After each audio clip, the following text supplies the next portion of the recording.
বন্যার সবশেষ খবর জানাতে লক্ষ্মীপুরের নারকান্দিতে আছেন সহকর্মী আতাউর কাউসার, কুমিল্লার বুড়িচংয়ে আছেন ইশতিয়াক আহমেদ, নোয়াখালীতে আছেন সাইফুল্লাহ কামরুল। সরাসরি প্রথমে যাচ্ছি কাউসারের কাছে।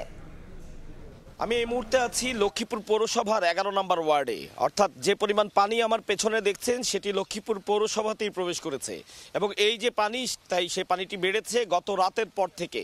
অর্থাৎ গত দুদিন ধরে আমরা যে বিষয়টি বলছিলাম যে ফেনীতে বন্যার পানি যখন বেশ জোরে সোরে ঢুকেছে এবং এক পর্যায়ে আমরা যখন দেখেছি যে বিভিন্ন রাস্তা সড়কের ডিভাইডার ভেঙে সে পানি খুব প্রবল বেগে পশ্চিম দিকে ধাবিত হচ্ছিল, তখনই সেটা অনুমান করা গিয়েছিল যে এরপরে সেটা দাগনভূঞা, নোয়াখালী এসব কিছু পার হয়ে হয়তো শেষ পরিণতির দিকে লক্ষ্মীপুরের দিকে আসবে। কারণ লক্ষ্মীপুরের এরপরেই কিন্তু লক্ষ্মীপুরের দোনো পাশে দুটি মেঘনা নদীর সীমানা রয়েছে, যে অর্থাৎ পানিগুলো এরপরে হয়তো মেঘনা নদীতে এখান থেকে চলে যেতে পারে। তো তার আগে যেটা, যে বন্যা পরিস্থিতিতে যে দুর্গতি, অর্থাৎ বন্যার পানি মেঘনা নদীতে চূড়ান্তভাবে পড়ার আগে সেই দুর্গতিতে কিন্তু লক্ষ্মীপুরের মানুষকে স্বাভাবিকভাবেই ফেনী এবং নোয়াখালী, কুমিল্লার মতো অন্যান্য এলাকার মানুষের মতোই প্রচণ্ড দুর্ভোগ তাদের পোহাতে হবে। এবং আমরা এখানে এসে সেটি দেখতেও পাচ্ছি যে যে পরিমাণ পানি উঠেছে, আমরা এখন একটি সড়কের উপরে আছি, এখানেই হাঁটু পরিমাণ পানি। তার মানে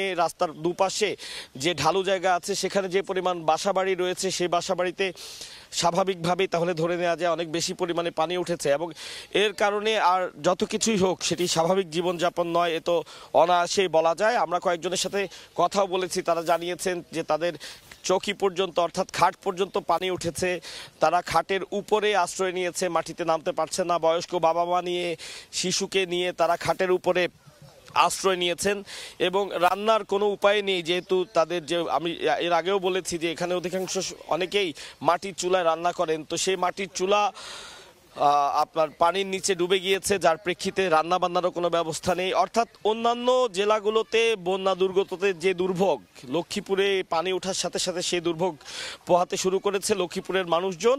এবং তারা বলছেন যে তাদের বিশুদ্ধ পানি নাই, তাদের খাবার দাবারের ব্যবস্থাও নাই, তাদের শুকনা খাবার এবং বিশুদ্ধ পানির প্রয়োজন, একই সাথে প্রয়োজন ওষুধপত্রের। তো এখানে কিছু আশ্রয় কেন্দ্র খোলা হয়েছে, আমরা কিছু মানুষকে দেখেছি তারা আশ্রয় কেন্দ্রে গিয়েছেন এবং বাকিরা এখনো পর্যন্ত মনে করছেন যে হয়তো থাকতে পারবে, যদি পানি কোনো কারণে আরো বেড়ে যায় সেক্ষেত্রে তাদেরকেও আশ্রয় কেন্দ্রে যেতে হবে।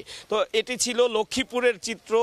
আমাদের সহকর্মী বিভিন্ন জায়গায়, বিভিন্ন সহকর্মী বন্যা পরিস্থিতির খবর দিচ্ছেন। এই মুহূর্তে কুমিল্লায় আছেন আমাদের আরেক সহকর্মী ইশতিয়াক আহমেদ, কুমিল্লার বন্যা পরিস্থিতি জানবো তার কাছ থেকে।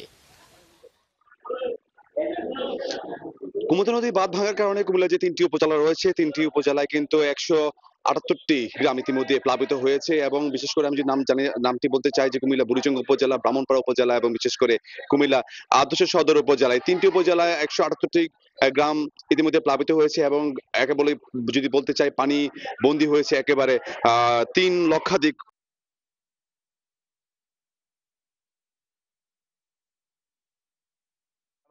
এবং প্রতিনিয়ত কিন্তু তারা বিভিন্ন ধরনের শুকনো খাবার চালান এবং বিশুদ্ধ পানিতে শুরু করে সবকিছু পাচ্ছে এবং তারা কিন্তু প্রতিনিয়ত ত্রাণ পাচ্ছে। তবে আমি বিশেষ কিছু বলতে চাই যে ফেনী যে বন্যা পরিস্থিতির যে প্রভাব, সেই প্রভাব কিন্তু পড়েছে কুমিল্লা 3টি উপজেলাতে, বিশেষ করে মনোহরগঞ্জ, নাঙ্গলকোট এবং 14 গ্রামে 3টি উপজেলার প্রায় 1000-এর অধিক পরিবার কিন্তু ইতিমধ্যে পানিবন্দী হয়ে আছে। এবং তারা বলছে যে তারা কোন ধরনের ত্রাণ পাচ্ছে না বা কোন ধরনের সহায়তা পাচ্ছে না, কারণ যারা স্বেচ্ছাসেবী সংগঠনগুলো রয়েছে বা উপজেলা প্রশাসন বা জেলা প্রশাসন, তারা কিন্তু বুড়িচং উপজেলা অথবা ব্রাহ্মণপাড়া উপজেলার দিকে কিন্তু তাদের নজর বেশি এবং তারা কিন্তু এই দুটি উপজেলায় কিন্তু তারা ত্রাণ নিয়ে আসছে।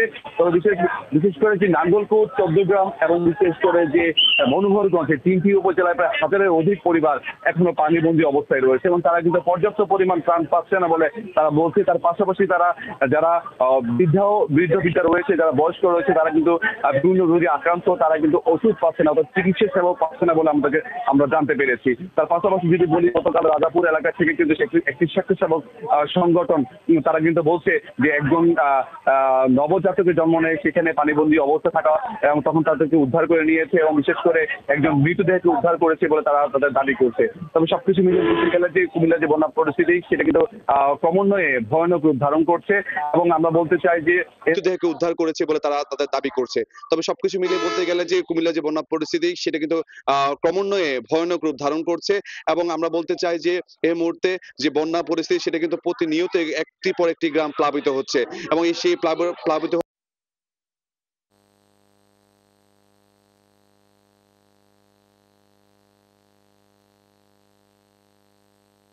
সরাসরি যাব তার কাছে নোয়াখালীর পরিস্থিতি জানার জন্য। নোয়াখালীর জনজীবনে বিপন্ন দেখা দিয়েছে। এই জেলার প্রায় ২০ লক্ষ মানুষ এখন পানিবন্দী হয়ে আছে। জেলা প্রশাসনের তথ্য অনুযায়ী নোয়াখালীর ৯০৮টি আশ্রয় কেন্দ্রে প্রায় ২ লক্ষ মানুষ আশ্রয় নিয়েছে। এই ছাড়া নোয়াখালীর ৮টি উপজেলার বিশেষ করে বেগমগঞ্জ, সোনাইমণি, সেনবাগ, কোম্পানিগঞ্জ, কবিরহাট ও সব সদর উপজেলার অনেকগুলো অঞ্চল এখন পানিবন্দী আছে। নোয়াখালীর প্রধান সড়ক ব্যতীত প্রায় সবকটি সড়কে পানিবন্দী হয়ে আছে। নোয়াখালী জেলা প্রশাসকের কার্যালয় সহ সরকারি অধিকাংশ অফিস পানির তলে পানিবন্দী হয়ে আছে। নোয়াখালীর এই আশ্রয় কেন্দ্রগুলোতে এখন অনেকটা শিশু খাদ্য সংকট দেখা দিয়েছে।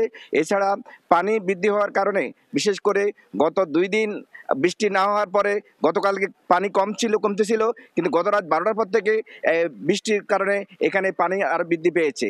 এখানে পানি সংকটের কারণে এখানে যে জিনিসটি দেখা দিয়েছে যে নোয়াখালীর বিভিন্ন উপজেলাতে মানুষের যে খাদ্যর যে অভাব দেখা দিয়েছে, বিশেষ করে শিশু খাদ্য সংকট দেখা দিয়েছে। আর এখানকার নোয়াখালীতে বিভিন্ন উপজেলাতে এলপিজি গ্যাসের সংকট দেখা দিয়েছে। এক শ্রেণীর অসাধু ব্যবসায়ী এখানে এলপিজির দাম বৃদ্ধি করেছে। নোয়াখালীর জেলা প্রশাসক কিছুক্ষণ আগে নোয়াখালী সমাজ কল্যাণ উপদেষ্টা সফর করেছেন। এই ছিল নোয়াখালী থেকে আমার কাছে সর্বশেষ তথ্য। নোয়াখালী, কুমিল্লা এবং লক্ষ্মীপুর থেকে বন্যা পরিস্থিতির সবশেষ খবর জানাচ্ছিলেন সহকর্মীবৃন্দ।